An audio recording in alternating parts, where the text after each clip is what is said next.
I really don't understand why these pulse cameras are in my face again. I've said everything that needs to be said. I've said it in the ring, and I've said it to the cameras. Dave Christ, you're not better than me. Dave Christ, I, just like you, just like your brother, am the elite of the HWA. And at World War III, like I've been saying all along, in the battle of equals, I'm going to prove that I belong.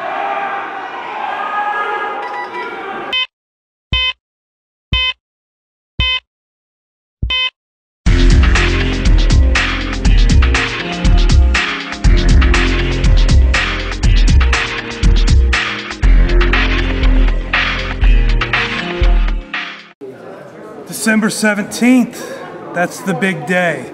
Hollywood, you've painted yourself into a corner. After months and months of you coming out here interfering in all of my matches, I'm gonna get you in the ring. Sid Fabulous, we went to bat for you, tried to have your back. And you hit me in the face with a chain, Sid! You hit me in the face with a chain when I was trying to help you.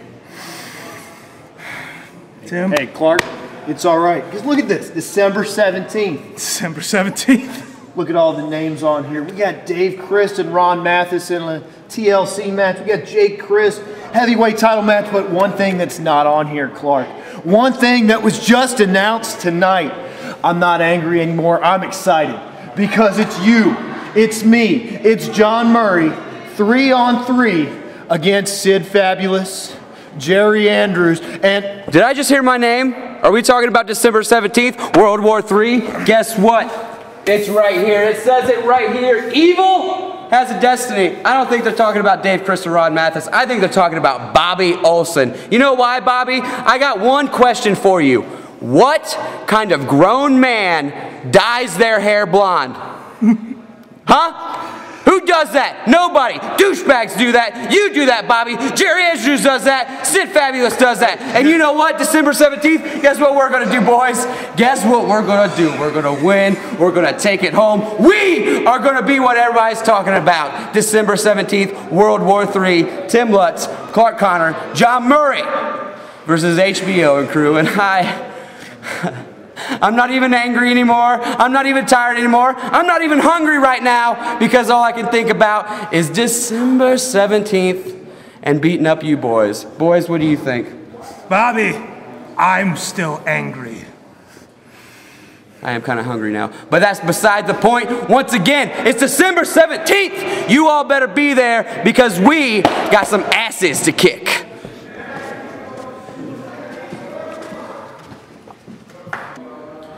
Richard, the time has come. We've beat each other up. We've bled. We've done it all before. But World War III, there's only one thing to do, and that's to be the last man standing.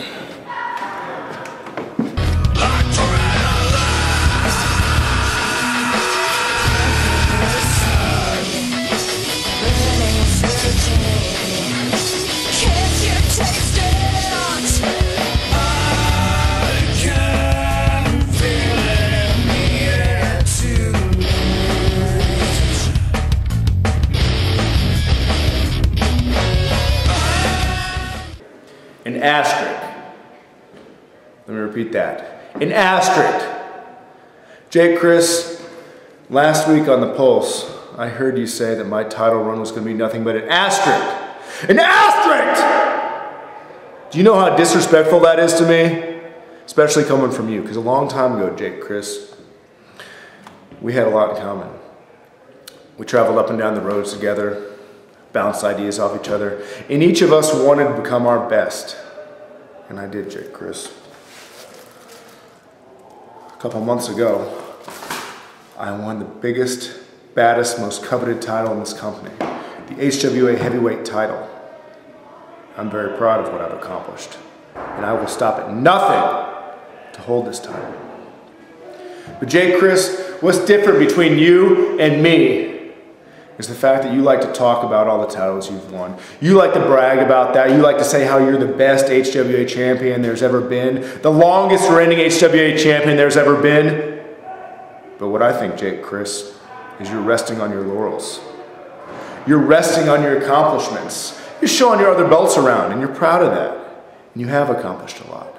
But one thing you're leaving out is what you have to go through and what you have to do to take this right here, the HWA heavyweight title, from me.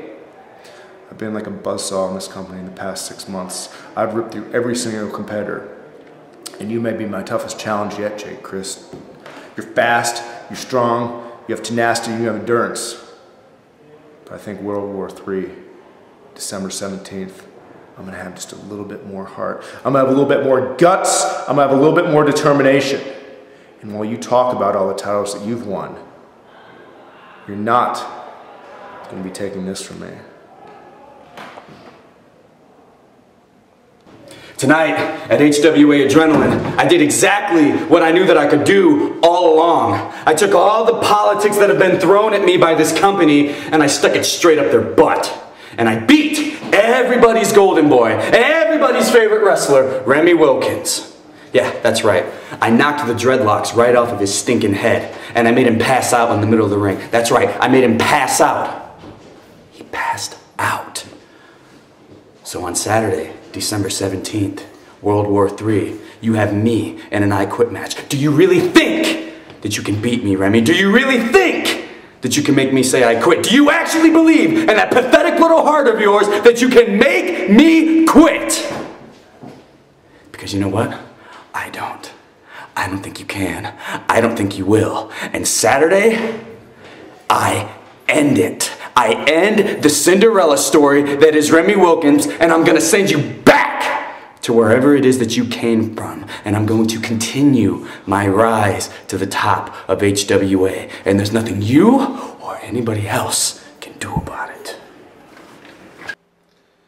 Fans at HWA, you might not have seen me for a while. But in case you've been living on a rock and you don't know who I am the ultraviolet golden boy, Drake Younger. You see, everybody knows what happened to Dustin Ray's. He's not going to be able to compete for a long time. So what I'm doing is I'm stepping up for my wrestling brother, like all of us do whenever one of us is down. Dustin was a classy individual, a true pro, and a selfless athlete in the ring. He gave of his body and his soul. He gave to the fans, he gave to the boys, and he gave to the office of HWA and any office that he worked for across this great country.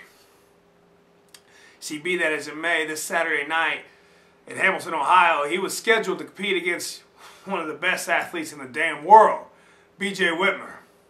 So what I'm going to do is I'm going to proudly take Dustin's place. You see, BJ, I don't need to prove myself against you. You know who the hell I am. I'm not that same green boy that you met 10 years ago. I've made a reputation and I've cemented it across the world as a hard-working competitor who takes no BS from anybody. And I can compete with anybody inside that squared circle. BJ, you're well-traveled. I know you're the it guy in HWA. But you see, on Saturday night, I'm bringing my A game. And you will have to kill me in the middle of that ring if you expect me to give up or tap out to you. BJ, let's do this for Dustin. Let's show these people what it's all about. You and I have no beef. We have no issue. There's no heat between you and I. But forget about all that. Let's lay it all out on the line on Saturday. Let's do this for the Heartland and let's do this for Dustin. BJ, I'm going to see you in Hamilton, Ohio. You might think it might be just another bout. But I'm bringing everything I got for you. Pain is temporary and pride is forever. Is it odd or is it coincidence that the HWA management wants me to cut a promo at the same exact spot that Jesse Emerson came and attacked me from behind last time? Emerson, I could have dealt with the face-to-face battle, but you want to attack me from behind like a little coward that you are. You see, Jesse, this was about you taking the HWA championship and catapulting your career. Pissing all over the guys that built this company and built that championship. You see, Jesse, on December 17th at World War III, you better bring your working boots, because this isn't going to be a wrestling match. This is going to be Jake Crist beating the shit out of you and taking the HWA championship along the way.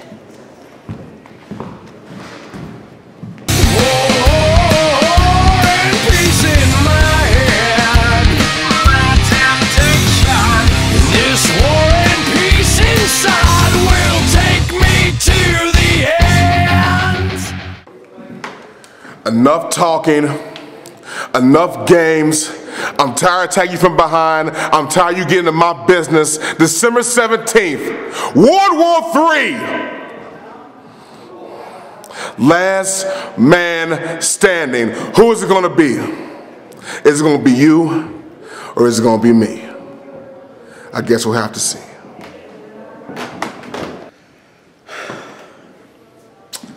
All right, Nick. I admit, tonight, you got me. You locked me in the clutch. You made me submit. You got the victory. Kudos. But what you don't realize is you played your hand. You showed me everything that you can do, and now I know how to counter all of that. On the flip side, everything I have to bring is going to be a surprise. The element of surprise. Come December 17th. I'm going to break out some new tricks, Nick. I'm going to bring something to the ring that will leave you scrambling, leave you breathless, leave you motionless. And the only ounce of energy you will have in your body is to utter those words. I quit.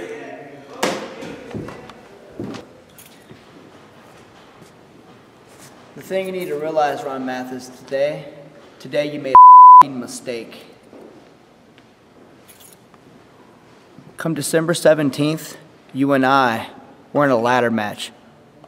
But from here on out, the title means absolutely nothing to me. I only care about one thing at this moment in time, and that is beating the out of you. You ruined this man right here's first match. You ruined his opportunity to finally achieve his dream. Tonight, Ron Mathis, you made a big mistake. You've been attacking my friends. You've been attacking my family. But today I draw the line. Today, you deliberately got in my face and delivered a spinning tombstone to one of my trainees. When you fuck with my trainees,